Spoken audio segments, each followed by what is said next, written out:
You've been told Roman soldiers couldn't marry because military discipline required complete devotion to the legend. But when you trace the actual legislative timeline and read what soldiers themselves wrote on wooden tablets from frontier forts, what emerges isn't a story about honor or duty.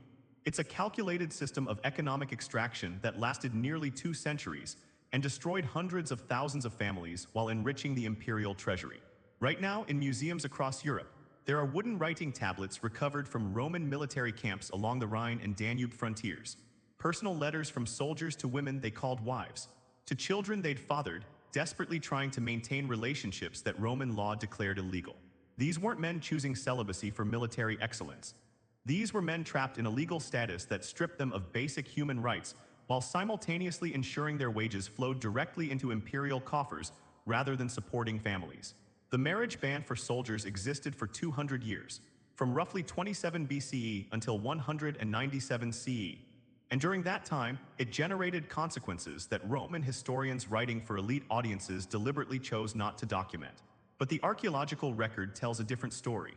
Let me show you what actually happened when Rome decided its soldiers couldn't legally marry, and why this policy represents one of the most coldly effective systems of labor control ever devised. Here's what we know for certain. Before Augustus became emperor, Roman soldiers could marry. The evidence is clear in military records from the late Republic. Legionaries brought families to frontier postings. Children were born in military camps. Wives received rations. But in 27 BCE, as Augustus consolidated power and professionalized the military, marriage for active duty soldiers was formally prohibited. The ban applied to all ranks below centurion, which means it applied to 98% of the army. Nearly 300,000 men were suddenly forbidden from legal marriage.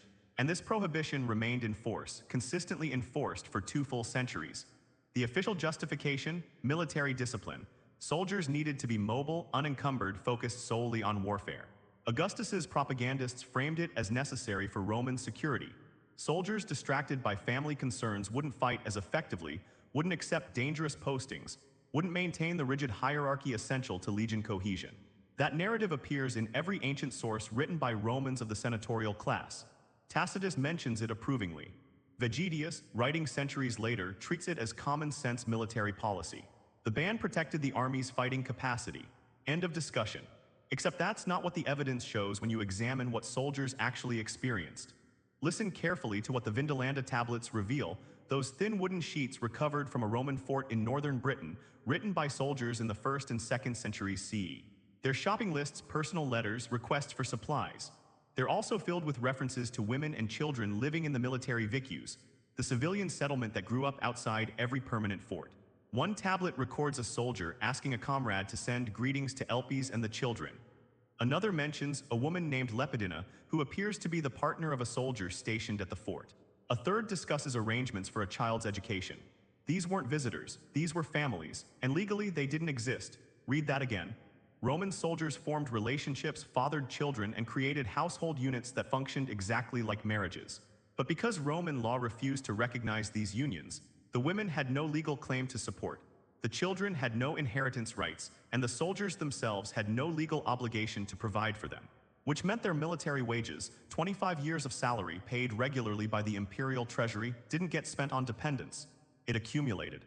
And when a soldier finally received his discharge after a quarter century of service, that accumulated wealth, along with his discharge bonus and land grant, belonged entirely to him as an individual, not to a family unit that could have been draining resources throughout his career. Now understand the machinery this created. A Roman legionary earned approximately 900 sesterces annually during the 1st century CE, rising to 1,200 by the 2nd century. Over a 25-year career, that's between 22,000 and 30,000 sesterces, plus discharge bonuses worth roughly 3,000 sesterces. Without recognized dependents, soldiers saved or spent this money in ways that benefited the military economy. They purchased equipment upgrades, paid for better quarters in the fort, loaned money to comrades at interest, invested in veteran colonies. The money circulated within the military system or returned to imperial coffers through various mechanisms. It didn't flow out to support civilian families, purchase land for children, or create independent economic households that might give soldiers reasons to leave service early. But here's where it gets truly disturbing. The marriage ban didn't prevent soldiers from having partners or fathering children. It just prevented those relationships from having legal protection. Women who lived with soldiers occupied a status limbo. They weren't prostitutes, but they weren't wives. The Latin term used in military documents is contubernales, literally tent mate, a word that carefully avoids legal commitment. These women raised children, managed household economies, provided emotional and domestic labor, and performed all the functions of wives. But they had no claim to their partner's property if he died, no right to his pension, no legal recourse if he abandoned them.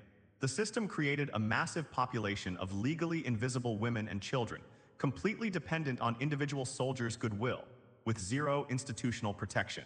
And the children, this is the part historians rarely mention. The children fathered by Roman soldiers during their service were illegitimate by law. They couldn't inherit their father's property. They couldn't claim Roman citizenship through paternal lineage. In legal terms, they followed their mother's status, which in frontier provinces often meant they were classified as peregrini, non-citizens living in Roman territory.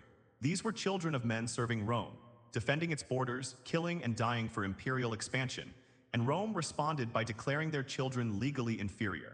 When you calculate the scale, 300,000 active-duty soldiers over 2 centuries, probably averaging 1 to 2 children each over 25-year careers. You're looking at millions of children deliberately denied citizenship and inheritance rights solely because their fathers served in the military. The evidence becomes even more disturbing when you examine soldiers' wills and discharge documents. Papyri from Egypt contain numerous examples of veterans who, immediately upon receiving their honorable discharge, the moment the marriage ban no longer applied, rushed to formalize their relationships and legitimize their children. One document from 127 CE records a veteran named Gaius Julius Niger who served 28 years in the Roman legion. And on the very day of his discharge, he formally married the woman he'd lived with for 2 decades and legally recognized their 4 children. His eldest child was 23 years old. That child had spent his entire life as a legal nonentity, denied citizenship, denied inheritance, denied recognition by the empire his father had served for nearly 3 decades. These weren't rare cases. Discharge diplomata, bronze certificates issued to auxiliary soldiers receiving Roman citizenship upon completion of service, routinely include clauses granting legitimacy to the soldier's children and formalizing marriage to the woman he'd been living with. The documents exist by the thousands in museum collections. Every single one is testimony to a family that spent 25 years in legal limbo, waiting for the state to finally acknowledge their existence. The archaeological evidence confirms what the written sources suggest. Excavations of military vici consistently reveal family housing, small structures that housed women and children, positioned just outside the legal boundaries of the fort proper. These weren't brothels. They were family quarters, deliberately located in a gray zone where soldiers could maintain relationships without technically violating regulations.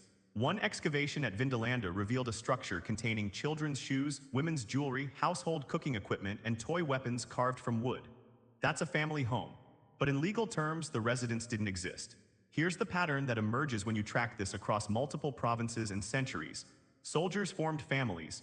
The state refused to recognize those families. Women and children lived in legal limbo, dependent on individual soldiers' support but without institutional protection. Soldiers endured full military careers partly because leaving early meant abandoning their families to destitution. Upon discharge, men immediately formalized relationships that had existed for decades. And the imperial treasury benefited enormously. 25 years of wages that might have supported families instead circulated through the military economy or accumulated as savings that veterans then invested in ways that strengthened imperial control of frontier regions. The long-term consequences were demographic and legal. Frontier provinces developed entire communities of legally ambiguous people, children of soldiers who couldn't inherit property, women who couldn't claim support, families that existed in social reality but not legal documentation. When the Constitutio Antoniniana of 212 CE granted citizenship to nearly all free inhabitants of the empire, it was partially addressing a problem Rome had created through the marriage ban. Millions of people living in the empire with uncertain legal status because their fathers had been soldiers. And the policies end in 197 CE under Septimius Severus. It wasn't humanitarian reform. It was recognition that the military recruiting system was failing. Decades of low birth rates among Roman citizens meant the legions couldn't maintain strength through traditional recruitment. Severus needed more soldiers. To get them, he had to make military service more attractive, which meant finally, after 2 centuries, allowing active-duty soldiers to marry legally. The reform wasn't about acknowledging soldiers' humanity. It was about maintaining troop strength. Read the sources that celebrate the change. They praise Severus for his generosity, his care for soldiers, his understanding of military needs. None of them discuss the 200 years of forced family separation that preceded the reform. None of them mention the millions of children denied citizenship or the countless women left legally unprotected. The narrative celebrates the end of the policy without interrogating why it existed or what it cost the people who lived under it. But here's what makes this story essential for understanding how empires actually function. The marriage ban for soldiers wasn't an aberration. It was completely consistent with how Rome treated its lower classes, as resources to be extracted, controlled, and exploited with maximum efficiency. Soldiers weren't citizens enjoying the benefits of Roman civilization. They were workers in a coercive labor system, bound by contracts they couldn't escape, denied basic rights that elite Romans took for granted, compensated just enough to prevent desertion, but not enough to accumulate independent wealth during their service. The ban on marriage was one mechanism among many designed to ensure that military service generated maximum benefit for the state while providing minimum cost. And the families paid. Women spent decades without legal protection. Children grew up denied citizenship in the empire their fathers defended. Soldiers endured quarter-century separations from relatives back home, forming new families they couldn't legally claim, knowing every year of service pushed formal recognition further away. The human cost was enormous. The imperial benefit was substantial. And the historical record, written by senators and chroniclers who never served a day on the frontier, treats it as sensible military policy. This changes everything we think we know about Roman military culture. The legendary discipline, the famous loyalty, the willingness of Roman soldiers to endure hardship. These weren't natural expressions of Roman virtue. They were the behavioral outcomes of a deliberately constructed system that gave men no choice but to serve, that weaponized family bonds to prevent desertion, that promised eventual recognition while systematically denying it for decades. Roman military effectiveness wasn't built solely on training and equipment. It was built on legal coercion and the exploitation of soldiers' desire to protect the families the state refused to acknowledge. The definitive truth is this: Roman soldiers had to be unmarried to serve, not because marriage weakened military discipline, but because preventing legal marriage strengthened imperial control. The marriage ban generated enormous financial benefits for the treasury, created powerful incentives for soldiers to complete full terms of service, and ensured military wages didn't support independent civilian families who might give soldiers reasons to prioritize non-military concerns. It was a system of extraction dressed up as military necessity, and it functioned exactly as designed for 200 years, destroying countless families while strengthening the empire that historians still celebrate as the pinnacle of ancient civilization. The machinery of exploitation is always most effective when it's presented as essential policy, and the warning signs are always visible in the personal documents of those who lived through it, if anyone bothers to read what they wrote. If you found this investigation into Rome's forgotten exploitation valuable, subscribe to Mythbusting, because we're going to keep examining the systems of coercion that empires prefer to leave unexamined in triumphal histories. The truth about power is never in the monuments. It's in the marriage certificates that men waited 25 years to finally receive. So what comfortable myth about Roman civilization should we dismantle next? Drop your suggestions in the comments below.